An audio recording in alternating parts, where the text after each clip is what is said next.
রাষ্ট্রপতি নির্বাচনে দলীয় সিদ্ধান্তের বাইরে এমপিদের ভোটের সুযোগ নেই। স্পিকারের সঙ্গে বৈঠক শেষে চিফ হুইপ। অংশগ্রহণমূলক নির্বাচনের দাবি বিরোধী দলের।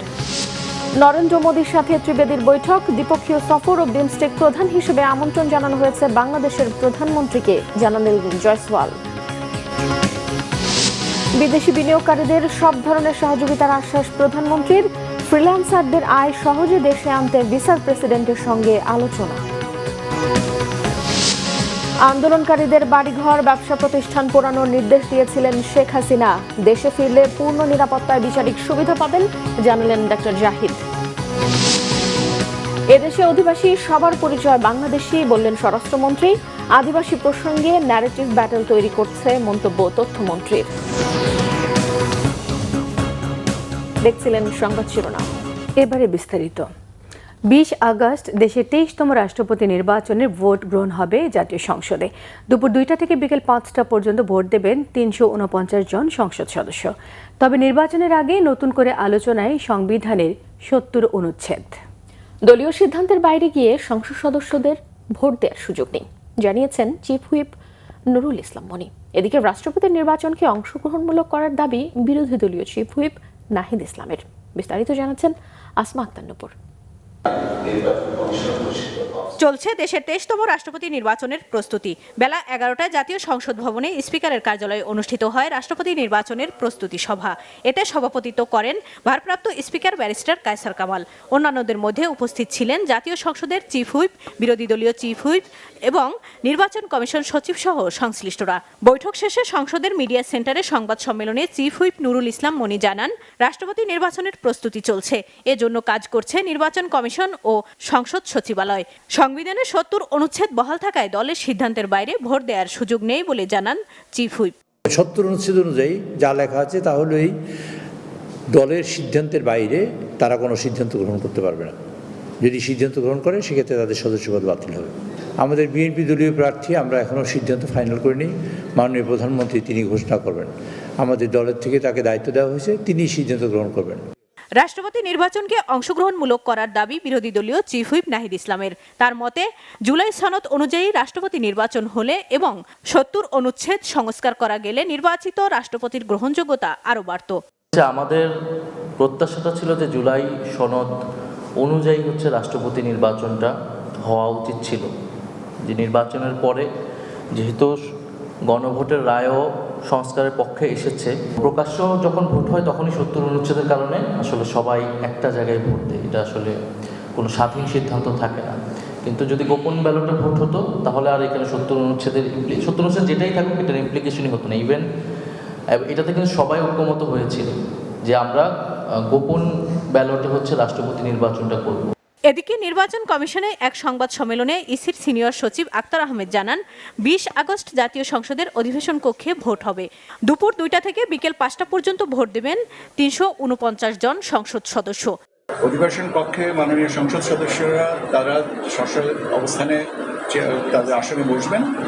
আমরা যারা সহায়ক কর্মকর্তা থাকবো, আমি সহ আমরা তাদের কাছে ব্যালট পেপারটা পৌঁছে দেওয়ার পরে তারা তাদের যারা মনোনীত তাদের প্রার্থীকে স্বাক্ষর করে চিহ্নিত করে সামনে 3টা ব্যালট বক্স রাখার কথা বলা হয়েছে। 3টা ব্যালট বক্সের যে কোনোটাই তারা ভোট কাস্ট করবেন। আক্তার আহমেদ জানান, রাষ্ট্রপতি নির্বাচনের ভোট শেষে প্রাথমিক ফল সংসদে জানানো হবে, পরে গেজেট প্রকাশ করবে নির্বাচন কমিশন। আসমা আক্তার নূপুর, বাংলাভিশন, ঢাকা। রাষ্ট্রপতি নির্বাচনকে সামনে রেখে সংসদ সদস্যদের বৈঠক আহ্বান করে প্রজ্ঞাপন জারি করেছে নির্বাচন কমিশন। মঙ্গলবার জারি করা প্রজ্ঞাপনে বলা হয়েছে, রাষ্ট্রপতি নির্বাচন আইন 1991 এর 5 এর 3 ধারার ক্ষমতা বলে আগামী 20 আগস্ট রাষ্ট্রপতি নির্বাচনের জন্য সংসদ সদস্যদের বৈঠক আহ্বান করা হয়েছে। প্রজ্ঞাপন অনুযায়ী 20 আগস্ট বৃহস্পতিবার বেলা 2টার পর ঢাকায় জাতীয় সংসদ ভবনের সংসদ কক্ষে এই বৈঠক অনুষ্ঠিত হবে। নির্বাচন কমিশনের পক্ষ থেকে জারি করা এই প্রজ্ঞাপনে সই করেছেন প্রধান নির্বাচন কমিশনার এবং রাষ্ট্রপতি নির্বাচনের নির্বাচনী কর্মকর্তা এএমএম নাসির উদ্দিন। বর্তমানে বাংলাদেশে বিনিয়োগের অনুকূল পরিবেশ রয়েছে। আগ্রহী বিদেশি বিনিয়োগকারীদের সব ধরনের সহযোগিতা করতেও প্রস্তুত সরকার। সচিবালয়ে অ্যামচিএম ও আন্তর্জাতিক আর্থিক প্রযুক্তি প্রতিষ্ঠান ভিসার এশিয়া প্যাসিফিকের প্রেসিডেন্ট এই তথ্য জানান প্রধানমন্ত্রী তারেক রহমান। এ সময় দেশের নতুন বিদেশি বিনিয়োগ আকর্ষণ, ডিজিটাল পেমেন্ট ব্যবস্থার আধুনিকায়ন এবং বন্ধ শিল্প কারখানাগুলো পুনরায় চালুর মাধ্যমে অর্থনৈতিক তৎপরতা বাড়াতে সরকারের নেয়া একগুচ্ছ পদক্ষেপের কথাও জানান প্রধানমন্ত্রী। বিস্তারিত জানাচ্ছেন শুভ মাহফুজ। মঙ্গলবার সচিবালয়ে প্রধানমন্ত্রী তারেক রহমানের সাথে সাক্ষাৎ করেন American Chamber of Commerce in Bangladesh AmCham-এর 8 সদস্যের প্রতিনিধি দল। বৈঠকে মার্কিন নতুন বিনিয়োগ আকর্ষণে সরকারের সর্বাত্মক সহযোগিতার আশ্বাস দেওয়া হয়। এদিকে ব্যাংকিং ও ডিজিটাল পেমেন্ট নিরাপত্তা, কৃত্রিম বুদ্ধিমত্তা ব্যবহারের প্রস্তাব নিয়ে প্রধানমন্ত্রীর সাথে সাক্ষাৎ করেন ভিসার এশিয়া প্যাসিফিক অঞ্চলের প্রেসিডেন্ট স্টিফেন কার্পিন। বৈঠকে মেট্রো রেল, এক্সপ্রেসওয়ে ও টোল প্লাজা, ভিসা কার্ড ব্যবহারের সুযোগ এবং ফ্রিল্যান্সারদের বৈদেশিক আয় সহজে দেশে আনার কার্যকরী প্রযুক্তি নিয়ে আলোচনা হয়। এদিকে প্রধানমন্ত্রীর উপস্থিতিতে বন্ধ থাকা 3টি রাষ্ট্রায়ত্ত পাটকল বেসরকারি লিজগ্রহীতাদের কাছে হস্তান্তর চুক্তি সই করেছে বিজিএমসি। 619 কোটি টাকা বিনিয়োগের এই চুক্তিতে খুলনার স্টার ও প্ল্যাটিনাম জুবিলি এবং সিরাজগঞ্জের জাতীয় জুট মিলস পুনরায় চালু হবে। জাতীয় jute mill, star jute mill এবং প্লাটিনাম জুট মিল, এই 3টা জুট মিলের বেসরকারি উদ্যোক্তাদের সাথে লিজ চুক্তি স্বাক্ষর সম্পন্ন হয়েছে। আপনারা জানেন যে মাননীয় প্রধানমন্ত্রীর নির্বাচনী কমিটমেন্ট ছিল নির্বাচনের আগেও এবং নির্বাচনের পরেও। উনি শপথ নেওয়ার পরেই বলেছেন যে বন্ধ মিলগুলো চালু করার ব্যাপারে উদ্যোগ গ্রহণ করবেন। তার ধারাবাহিকতায় আজকে আমরা প্রাণ RFL গ্রুপ এবং হ্যামকো গ্রুপ, এই 2টি স্বনামধন্য শিল্প প্রতিষ্ঠানের সাথে আমরা 3টি মিলের বেসরকারি উদ্যোক্তাদের সাথে ওনাদের এই একটা লিজ চুক্তি স্বাক্ষর করেছি। নতুন এই প্রক্রিয়ায় প্রাণ RFL ও হ্যামকো গ্রুপের হাত ধরে তৈরি হবে অন্তত 11,629 জনের নতুন কর্মসংস্থান, যেখান থেকে বছরে প্রায় 1,175 কোটি টাকার সম্ভাব্য টার্নওভার আশা করছে সরকার। শুভ মাহফুজ, বাংলা ভিশন, ঢাকা। ভারতের প্রধানমন্ত্রী নরেন্দ্র মোদীর সঙ্গে সাক্ষাৎ করেছেন ঢাকায় নিযুক্ত ভারতীয় হাইকমিশনার দীনেশ ত্রিবেদী।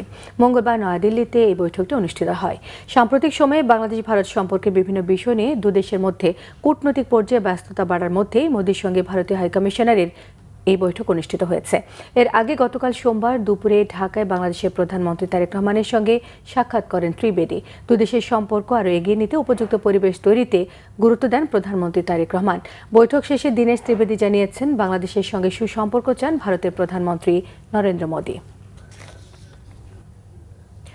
বাংলাদেশের প্রধানমন্ত্রী তারেক রহমানকে ভারতের দ্বিপক্ষীয় সফর এবং বিমস্টেকের চেয়ারপারসন হিসেবে আসন্ন ব্রিক্স শীর্ষ সম্মেলনের আউটরিচ পর্বে অংশ নেওয়ার জন্য আমন্ত্রণ জানানো হয়েছে। মঙ্গলবার ভারতের পররাষ্ট্র মন্ত্রণালয়ের সাপ্তাহিক ব্রিফিংয়ে সাংবাদিকদের প্রশ্নের জবাবে মন্ত্রণালয়ের মুখপাত্র রণধীর জয়সওয়াল জানান, প্রধানমন্ত্রী তারেক রহমানকে এই দুইভাবেই আমন্ত্রণ জানানো হয়েছে।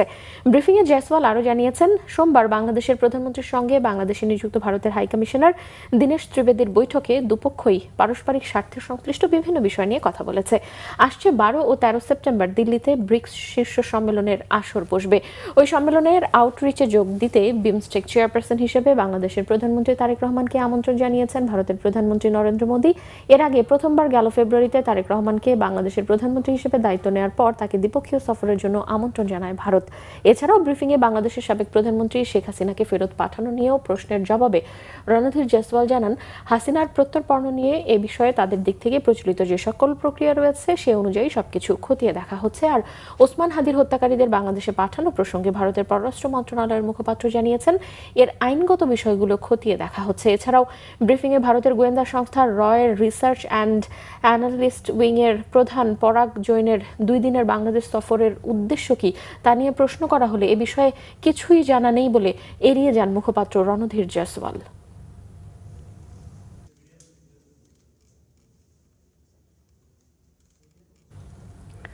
জুলাই গণঅভ্যুত্থানে ছাত্র জনতার আন্দোলন দমনে তৎকালীন প্রধানমন্ত্রী শেখ হাসিনার সরাসরি নির্মম নির্দেশনার প্রমাণ পেয়েছে আন্তর্জাতিক অপরাধ ট্রাইব্যুনালের প্রসিকিউশন টিম। আন্দোলনকারীদের বাড়িঘর, ব্যবসা প্রতিষ্ঠানে আগুন দেয়া এবং হেলিকপ্টার ব্যবহারের নির্দেশ দিয়েছিলেন শেখ হাসিনা নিজেই। মঙ্গলবার আন্তর্জাতিক অপরাধ ট্রাইব্যুনাল 2-এর বিচারপতি নজরুল ইসলাম চৌধুরীর নেতৃত্বাধীন 3 সদস্যের বিচারিক প্যানেলের সামনে ওবায়দুল কাদের, হাসান মাহমুদের সঙ্গে শেখ হাসিনার সেই ফোন আলাপ প্রমাণ হিসেবে উপস্থাপন করেছে প্রসিকিউশন।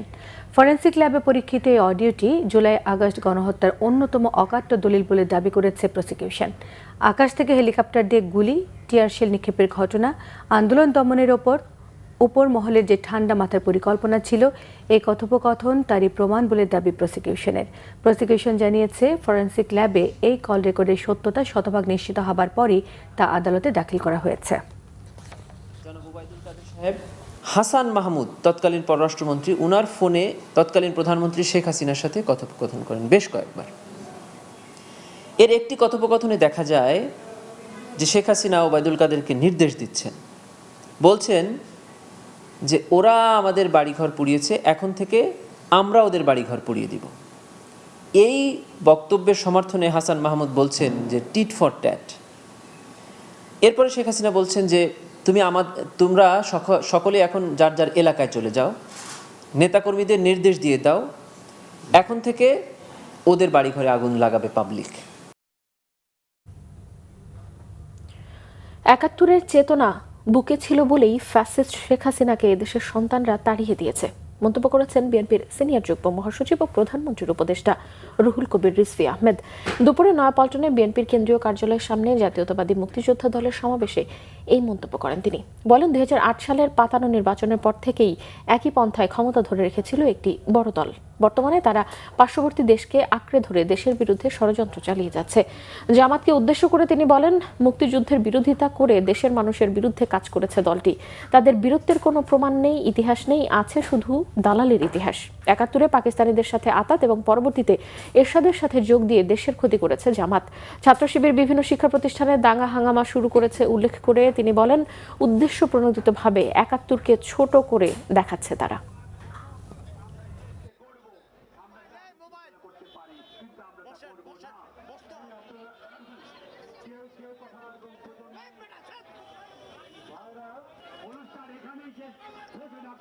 আবার যখন কথা বলার অধিকার কেড়ে নিয়েছে ফ্যাসিস্টরা, তার জন্যে জুলাই একটি মহা বিপ্লব তৈরি হয়েছিল। এটা ৭১-এর চেতনা আমাদের বুকের মধ্যে ছিল বলেই আমাদের সন্তানরা তাদের ক্লাসরুম থেকে বেরিয়ে, তাদের বিশ্ববিদ্যালয় শিক্ষা প্রতিষ্ঠান থেকে বেরিয়ে রাজপথে নেমে শেখ হাসিনার মতো ভয়ঙ্কর রক্তপিপাসু এক ফ্যাসিস্টকে বাংলাদেশ থেকে তাড়িয়ে দিয়েছে। প্রধানমন্ত্রী তথ্য ও সম্প্রচার বিষয়ক উপদেষ্টা ডাক্তার জাহিদুর রহমান বলেছেন, শেখ হাসিনা দেশে ফিরলে তাকে পূর্ণ নিরাপত্তায় বিচারিক প্রক্রিয়ার মুখোমুখি করা হবে। এক প্রশ্নের জবাবে তিনি বলেছেন, সাকিব আল হাসান ভালো ক্রিকেটার হলেও তিনি নষ্ট, পচে যাওয়া মানুষ। রিপোর্ট করছেন মুহিবুল্লাহ মহিব।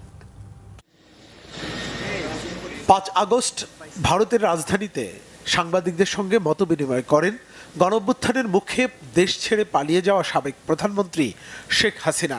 সাংবাদিকদের বিভিন্ন প্রশ্নের জবাব দেন অডিওর মাধ্যমে। এ ঘটনার পর ফের দেশের রাজনীতি আর সরকারি অঙ্গনে আলোচনায় শেখ হাসিনা। শেখ হাসিনার ওই অনুষ্ঠানে ভার্চুয়ালি যুক্ত হন আওয়ামী লীগের সাবেক এমপি ক্রিকেটার সাকিব আল হাসান, যা দেশে বিদেশে ব্যাপক আলোচনা সমালোচনার জন্ম দিয়েছে।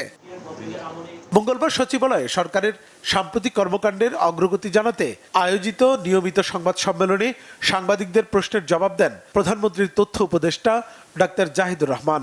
এ সময় জাহিদুর রহমান বলেন, সাকিব আল হাসান দেশে ফিরলে নিরাপত্তার সঙ্গে তার বিরুদ্ধে থাকা অভিযোগ মোকাবেলা করতে পারবেন। গণহত্যা নিয়ে অনুশোচনা না করে শেখ হাসিনার সঙ্গে থাকার সমালোচনাও করেন তিনি।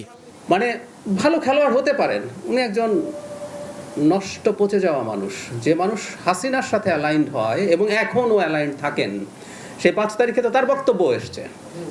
সো ডোন্ট কেয়ার উনি কত নামি, কত সুনাম তার আছে, এসব ফালতু কথা উনি বলেন আসলে সরকারকে কিছুটা চাপে ফেলার জন্য। আমি আবারও বলছি, এনিবডি কেউ আছেন, উনি বাংলাদেশে আসবেন মামলা ফেস করার জন্য, আইন ফেস করার জন্য, বিচার ফেস করার জন্য, এবং উনি এয়ারপোর্টে নামলে কি লোকজন মব করে তার কিছু করে ফেলবে? উনি কি সেটা মনে করেন? আমরা কেউ মনে করি নো ওয়ে। উনি আসবেন এবং ওনার নিরাপত্তার মাধ্যমে উনি ফেস করবেন ওনার যা যা অভিযোগ আছে, এবং সেখানে যা যা আইনগত ব্যাপার আছে সব তিনি মেনে নিয়ে যদি আসেন, কোনো সমস্যা আমি দেখি না।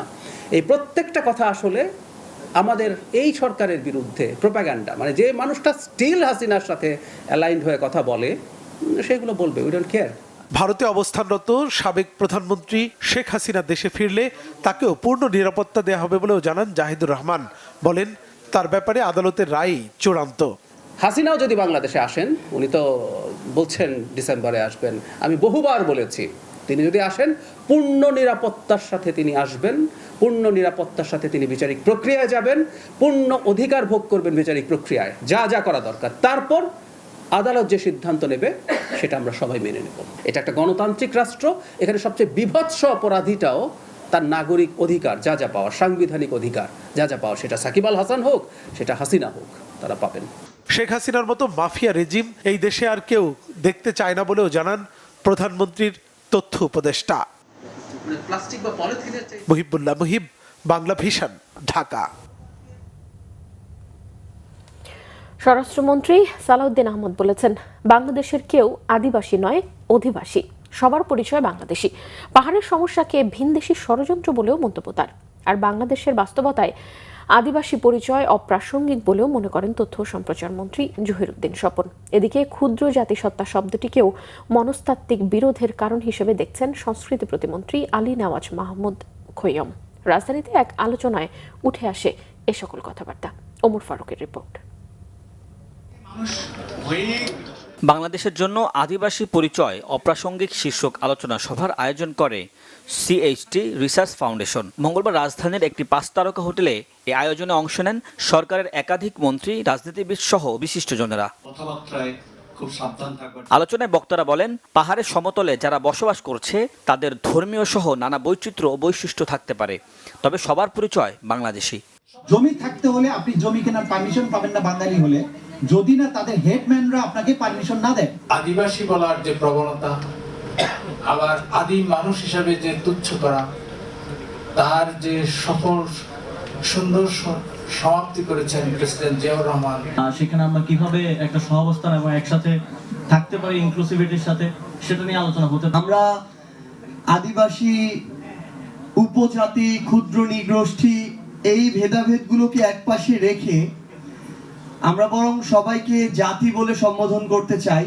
আমাদের শহীদ প্রেসিডেন্ট জিয়াউর রহমান তিনি এই সংকট বা সমস্যার সমাধান অনেক আগেই দিয়ে গেছেন।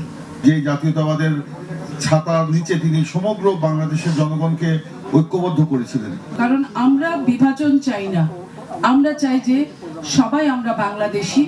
ক্ষুদ্র জাতিসত্তা শব্দে মনস্তাত্ত্বিক বিরোধ তৈরি হচ্ছে বলে মত সংস্কৃতি প্রতিমন্ত্রী আলী নেওয়াজ মাহমুদ খৈয়মের। একটা দেশে বিভিন্ন জাতি, বিভিন্ন গোষ্ঠী থাকতে পারে, সমস্ত জাতি গোষ্ঠী মিলে যে মানে একক একটা সত্তা তৈরি হয়, সেটাকে আমরা একটা জাতীয়তাবাদী সত্তা বলছি। সেই জাতীয়তাবাদী সত্তাটাকে ধারণ করার একটা মানে বৈচিত্র্যের মধ্যে যে ঐক্য, নানা বৈচিত্র্যময় যে জাতিগোষ্ঠী তাদের মধ্যে যে ঐক্য তৈরি করা, সেটা হচ্ছে রাষ্ট্রের কাজ। আদিবাসী প্রসঙ্গ তুলে ন্যারেটিভ ব্যাটল তৈরি হচ্ছে বলে মনে করেন তথ্য সম্প্রচার মন্ত্রী জহিরুদ্দিন স্বপন। যে কোনো পাতানো ফাঁদে পা দিয়ে এই শব্দটিকে আমরা আবার জনপ্রিয় করে তুলছি কিনা, যা প্রায়শই অপ্রাসঙ্গিক। যেখানে অভিবাসীরা আদিবাসীদেরকে তাড়িয়ে অভিবাসী রাষ্ট্র তৈরি করেছেন, সেখানে আদিবাসীদের একটা ক্ষোভ বিক্ষোভ আছে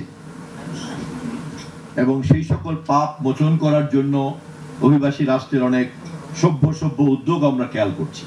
স্বরাষ্ট্রমন্ত্রী সালাউদ্দিন আহমেদ বলেন, এদেশে কেউ আদিবাসী নয়, সবাই বাংলাদেশের অধিবাসী। দেশের সব নাগরিকদের পরিচয় বাংলাদেশি। আমরা সবাই আদিবাসী না হয়ে যদি অধিবাসী হই বাংলাদেশের, তাহলে এখানে সমাধান।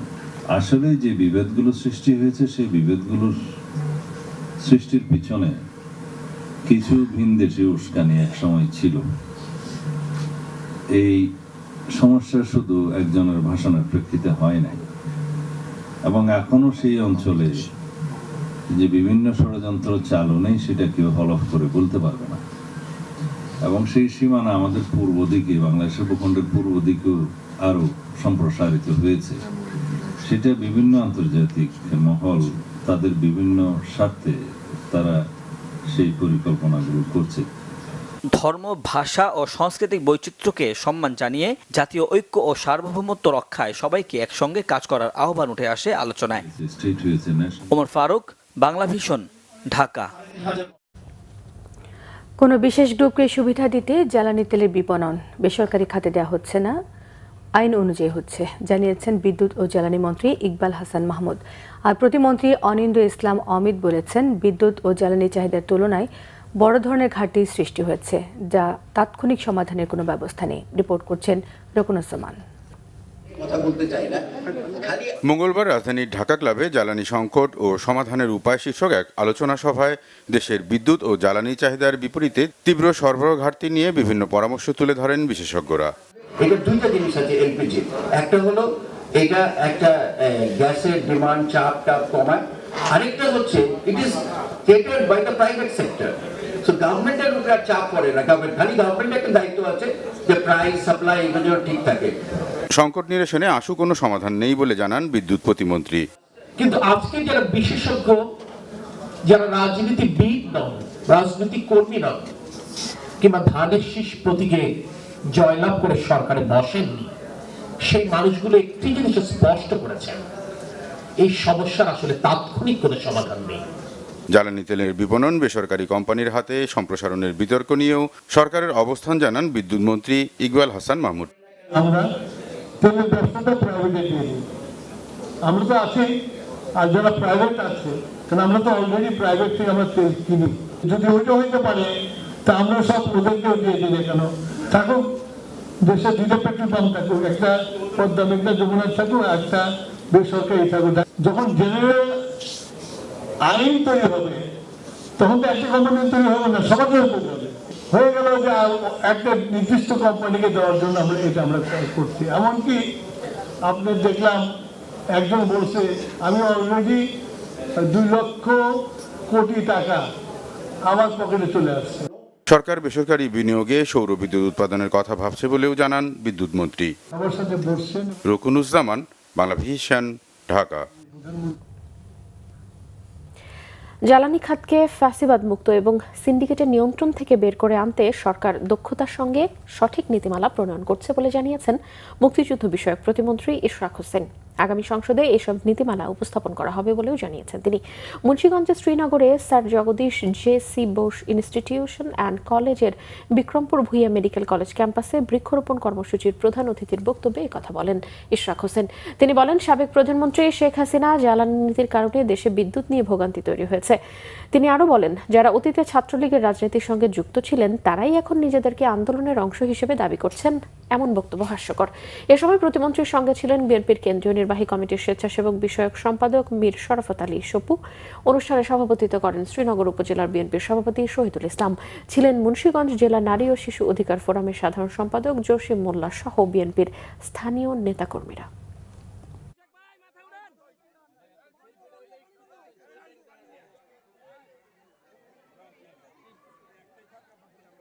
বিগত 13 দশকের ফ্যাসিবাদ বিরোধী শাসনামলে বাংলাদেশের জ্বালানি খাতকে সম্পূর্ণরূপে একটা মাফিয়া তন্ত্র, কয়েকটি সিন্ডিকেটের হাতে তুলে দেওয়া হয়েছিল এবং এই সিন্ডিকেটের মাধ্যমে বাংলাদেশের লক্ষ হাজার কোটি টাকা পাচার করে বিদেশে নিয়ে যাওয়া হয়েছে।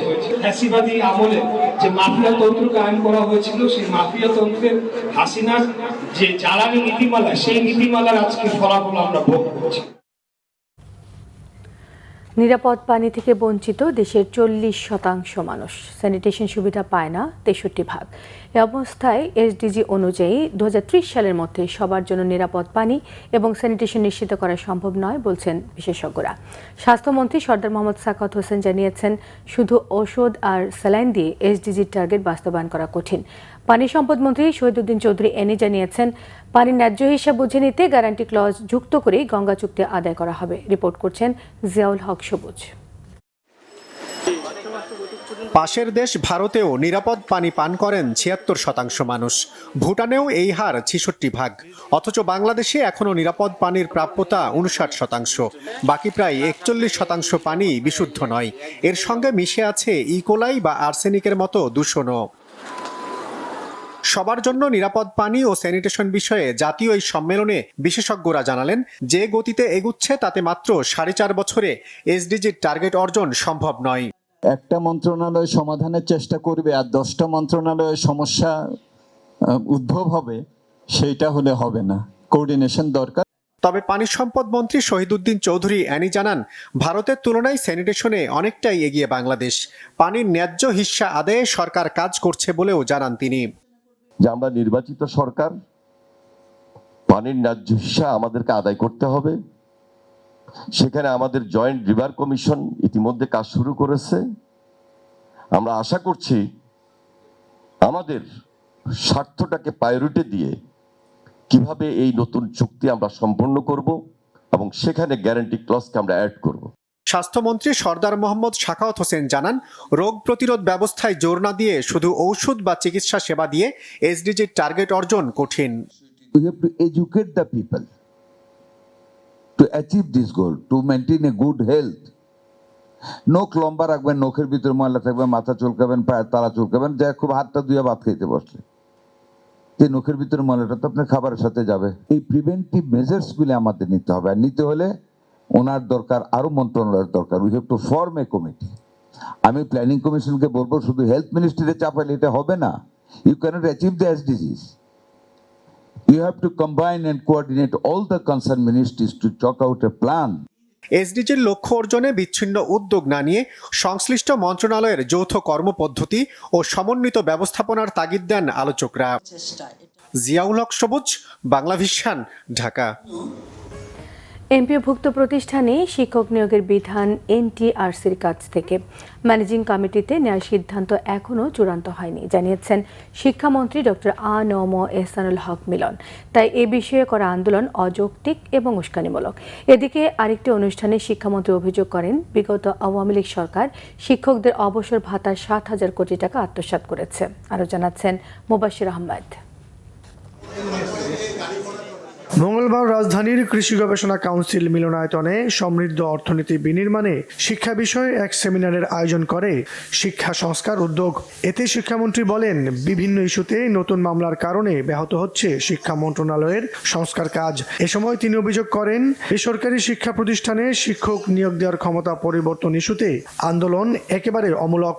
একটি মিটিংয়ের রেজুলেশনের আলোচনার জায়গাটুকু কেটে কোন গুপ্ত এক লোক মন্ত্রণালয় থেকে আলোচনায় যতটুকু হয়েছে ততটুকু কেটে দিয়েছে, কিন্তু তার নিচে যে রয়েছে মাননীয় মন্ত্রী সেটাকে দেখবেন, পরীক্ষা নিরীক্ষা করবেন, তারপরে সেইটার প্রজ্ঞাপন জারি হবে। পরিবর্তন। আমি 2001 থেকে 2006 মন্ত্রী ছিলাম, প্রতিমন্ত্রী দায়িত্বে ছিলাম। এই ধরনের ভাবনায় অন্তত বিশ্ববিদ্যালয়ের ছাত্ররা কখনো এই ধরনের উস্কানিতে তারা ব্যস্ত হতো না। আজকে কি হলো? উস্কানিতে তারা ব্যস্ত। এদিকে টেকসই উন্নয়ন লক্ষ্যমাত্রা এসডিজি অর্জন নিয়ে বাংলাদেশ চীন মৈত্রী সম্মেলন কেন্দ্রে আরেক সেমিনারে অংশ নেন শিক্ষামন্ত্রী। এ সময় তিনি বলেন, শিক্ষা ব্যবস্থা ভঙ্গুর অবস্থায় রেখে গেছে পতিত আওয়ামী লীগ সরকার।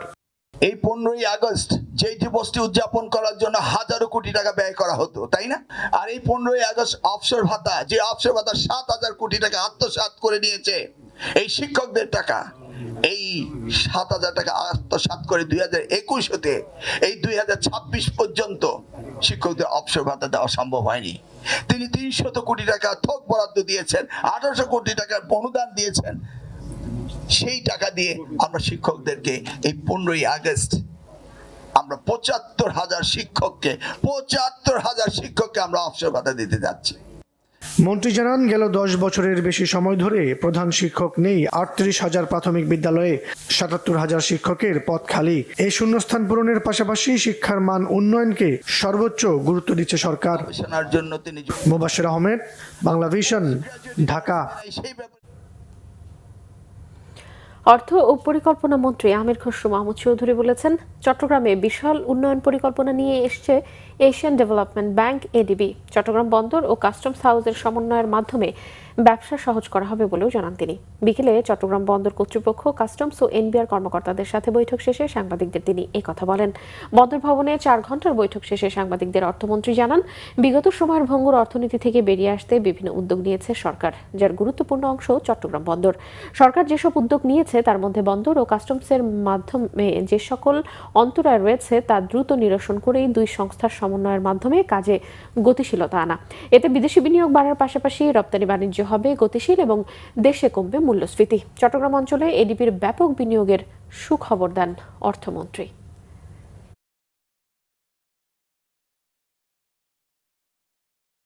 চট্টগ্রামের জন্য এটা অনেক বড় সুখবর।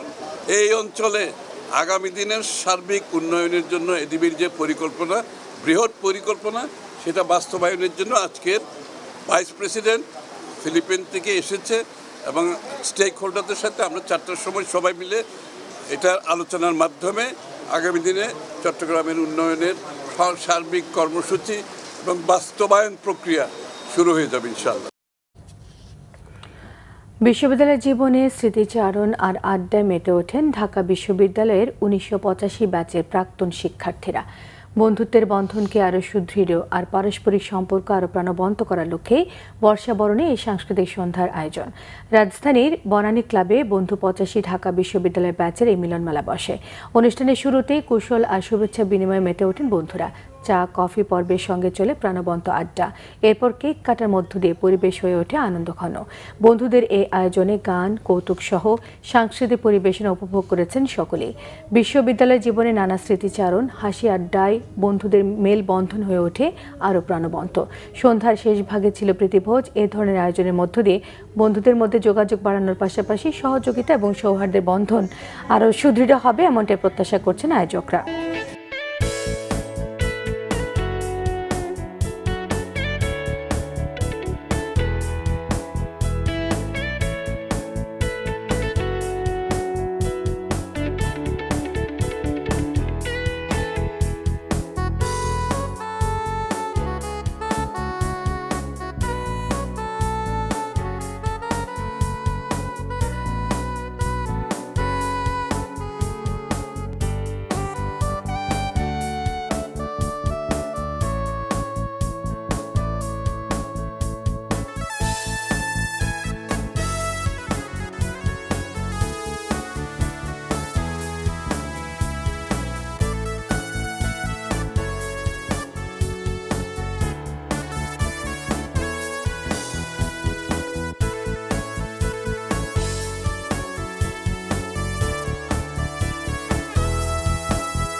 এবার অন্যান্য খবর নিয়ে দেখুন একটি ডেস্ক রিপোর্ট।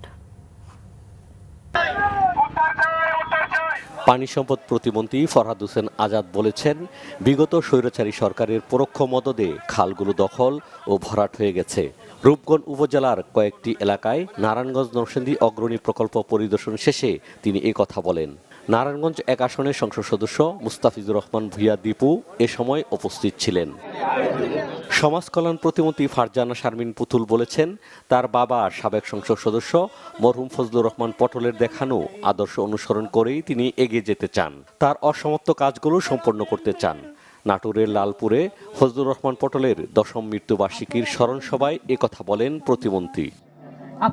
রাজধানীর আইডিয়াল ইন্টারন্যাশনাল স্কুল অ্যান্ড কলেজে বিজ্ঞান মেলা অনুষ্ঠিত হয়েছে। মেলায় শতাধিক প্রজেক্ট প্রদর্শন করা হয়। এতে প্রধান অতিথি ছিলেন প্রধানমন্ত্রীর বিশেষ সহকারী সায়েদ আব্দুল্লাহ। বিদ্যুৎ বিভাগের দুর্নীতি ও অনিয়মের বিরুদ্ধে দ্রুত ব্যবস্থা নেওয়ার দাবি জানিয়েছে দুর্নীতি বিরোধী জাতীয় সমন্বয় কমিটি। দুপুরে বিদ্যুৎ ভবনে ডিপিডিসির চেয়ারম্যান ও ব্যবস্থাপনা পরিচালকের নিকট স্মারকলিপি দেন সংগঠনের সাধারণ সম্পাদক সারওয়ার অদুত চৌধুরী। এতে বিদ্যুৎ খাতে অনৈতিক চুক্তি বাতিল সহ 5 দফা দাবি জানানো হয়। এ সময় বক্তব্য রাখেন কমিটির ভারপ্রাপ্ত সভাপতি বিচারপতি খাদেমুল ইসলাম চৌধুরী সহ অন্যান্যরা। ফুটবল বিশ্বকাপ উপলক্ষে গ্রাহকদের জন্য আয়োজিত 4টি ক্যাম্পেইনের বিজয়ীদের পুরস্কৃত করেছে রবি আজিয়াটা। রাজধানীর তেজগাঁওয়ে রবির প্রধান কার্যালয়ে আয়োজিত পুরস্কার বিতরণ অনুষ্ঠানে রবির প্রধান নির্বাহী কর্মকর্তা ও ব্যবস্থাপনা পরিচালক জিয়াদ সাতারা ও head of marketing Mohammad Shawkat Kader Chowdhury সহ প্রতিষ্ঠানের ঊর্ধ্বতন কর্মকর্তারা উপস্থিত ছিলেন। এ সময় 26 জন বিজয়ীর হাতে পুরস্কার তুলে দেওয়া হয়। গণস্বাস্থ্য হোমিওর দীর্ঘদিনের অর্জিত চিকিৎসা সেবার সুনাম ক্ষুণ্ণ করতে একটি চক্র ক্রমাগত মিথ্যা ও ভিত্তিহীন অপপ্রচার চালিয়ে যাচ্ছে বলে অভিযোগ করা হয়েছে। জাতীয় প্রেস ক্লাবে সংবাদ সম্মেলনে এমন অভিযোগ করেন গণস্বাস্থ্য হোমিওর চেয়ারম্যান ও ক্যান্সার গবেষক অধ্যক্ষ ডাক্তার SM সরওয়ার। সেনাবাহিনীর খাগড়াছড়ির গুইমা রিজিয়নের আওতাধীন সিন্দুকছড়ি জোনের উদ্যোগে প্রীতি ফুটবল ম্যাচ অনুষ্ঠিত হয়েছে। বিকেলে মানিকছড়ির রানী নিহার দেবী সরকারি উচ্চ বিদ্যালয় মাঠে খেলা উদ্বোধন করেন সিন্দুকছড়ি জোনের উপ অধিনায়ক মেজর মোহাম্মদ মাজার হোসেন রাব্বানি। খেলায় গুইমারা একাদশকে হারিয়ে চ্যাম্পিয়ন হওয়ার গৌরব অর্জন করে মানিকছড়ি উপজেলা একাদশ। Bangla vision news desk. সংবাদ শেষ করব, শিরোনামগুলো আরো একবার জানিয়ে দিই। রাষ্ট্রপতি নির্বাচনে দলীয় সিদ্ধান্তের বাইরে এমপিদের ভোটের সুযোগ নেই। স্পিকারের সঙ্গে বৈঠক শেষে চিফ হুইপ। অংশগ্রহণমূলক নির্বাচনের দাবি বিরোধী দলের। নরেন্দ্র মোদীর সঙ্গে ত্রিবেদীর বৈঠক। দ্বিপক্ষীয় সফর এবং বিমস্টেক প্রধান হিসেবে আমন্ত্রণ জানানো হয়েছে বাংলাদেশের প্রধানমন্ত্রীকে, জানিয়েছেন জয় সাওয়াল। বিদেশি বিনিয়োগকারীদের সকল ধরনের সহযোগিতার আশ্বাস প্রধানমন্ত্রীর। ফ্রিল্যান্সারদের আয় সহজে দেশে আনতে ভিসার প্রেসিডেন্টের সঙ্গে আলোচনা। আন্দোলনকারীদের বাড়ি ঘর ব্যবসা প্রতিষ্ঠান পোড়ানোর নির্দেশ ছিল শেখ হাসিনার। দেশে ফিরে পূর্ণ নিরাপত্তায় বিচারিক সুবিধা পাবেন, জানিয়েছেন ডাক্তার জাহিদ। এদেশের অধিবাসী সবার পরিচয় বাংলাদেশি, বলেন স্বরাষ্ট্রমন্ত্রী। আদিবাসী প্রসঙ্গ ন্যারেটিভ ব্যাটেল তৈরি করছে মন্তব্য তথ্যমন্ত্রী। এ ছিল এখনকার মতো। পরের সংবাদ রাত 1টায় দেখার আমন্ত্রণ রইল। এছাড়াও বাংলা ভিশন সংবাদ ও সংবাদ সংশ্লিষ্ট অনুষ্ঠান দেখতে ভিজিট করুন www.bvnews24.com ও facebook.com/banglavisionnews এবং সাবস্ক্রাইব করুন youtube.com/banglavisionnews। এতক্ষণ সঙ্গে থাকায় ধন্যবাদ সবাইকে। শুভরাত্রি। শুভরাত্রি।